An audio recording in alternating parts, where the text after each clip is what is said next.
Hey Howard, it's Rock here. I wanted to help you with your golf swing and show you how the right arm moves in the golf swing or the rear arm, so that way it'll work for right or left-handed golfers. So this is my right arm, rear arm, so we're gonna be talking about that. So in your golf swing, what you've told me is when you get up, to swing, when you take it back, your rear arm shoots out, your elbow shoots out.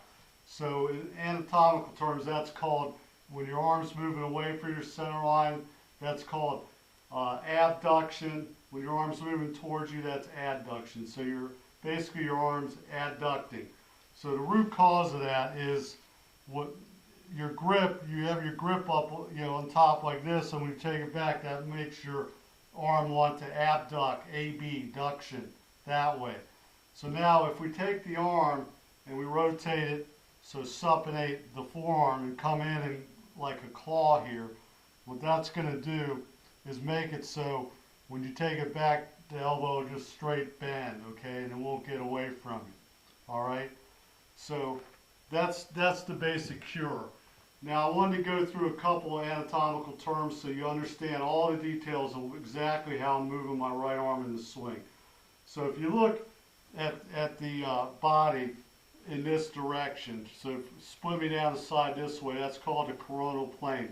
So if I take my shoulders are very complex, they have a lot of movement to it, so I'm going to show you what it can do, and I'm sure you already know, but I'm going to give you the terms for it.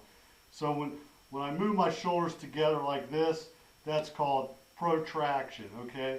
So when I go this way, it's protraction. When I move my shoulders back, push my chest out, pinch my shoulders together, that's called retraction. So protraction, retraction. All right, so that's one movement of the shoulders. The other movement of the shoulders is in this direction. I can elevate my shoulders, so kind of shrug them up this way. I can push them down, okay, and that's called depression when you push the shoulders down. So elevation, depression, all right? So that's another movement of the shoulder joint. The third movement of the shoulder joint I want to talk about is it's called rotation. So when you move your elbow towards your center line or your sagittal plane, which is this way, towards the center line, that's called external rotation. When you move your arm in this way, shoulder in this way, it's called internal rotation. So that's external rotation, internal rotation. The other thing you got to be aware of with the arm, with the rear arm, is the hand can supinate, pronate. Supinate, pronate. So that's a forearm rotation. So when the hand goes palm up, that's supination. Palm down is pronation. Supination, pronation.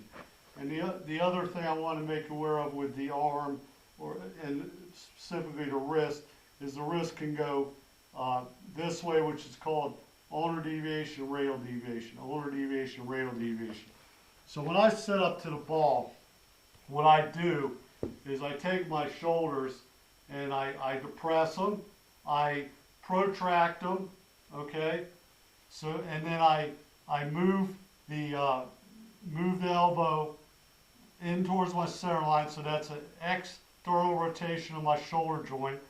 I take my arm, extend it, so that'd be flexion of the arm, extension of the arm, extend the arm, claw it. Okay, so that's my setup.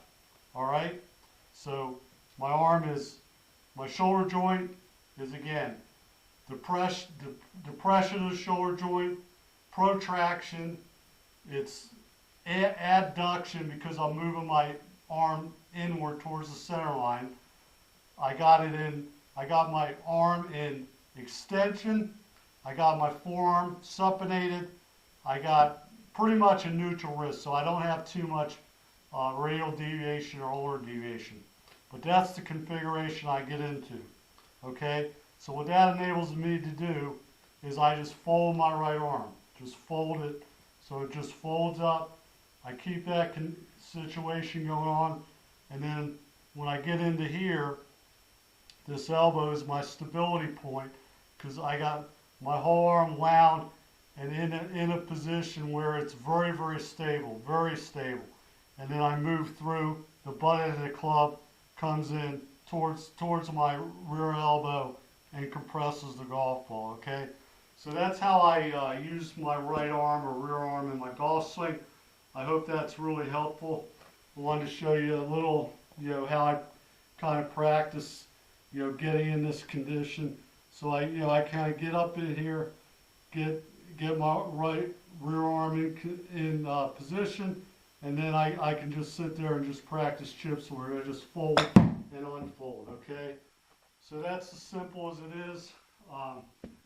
I hope that you get value out of this. I wanted to give you all the anatomical terms so there was no mystery about what I'm doing. I defined every aspect of what my right arm is doing, and I hope it's helpful. If you can look up all these terms too, on the internet, and make sure you understand them. But I went through them all, so thanks a lot, Howard, and hope that you have a lot of success with this. Thanks, buddy. See you.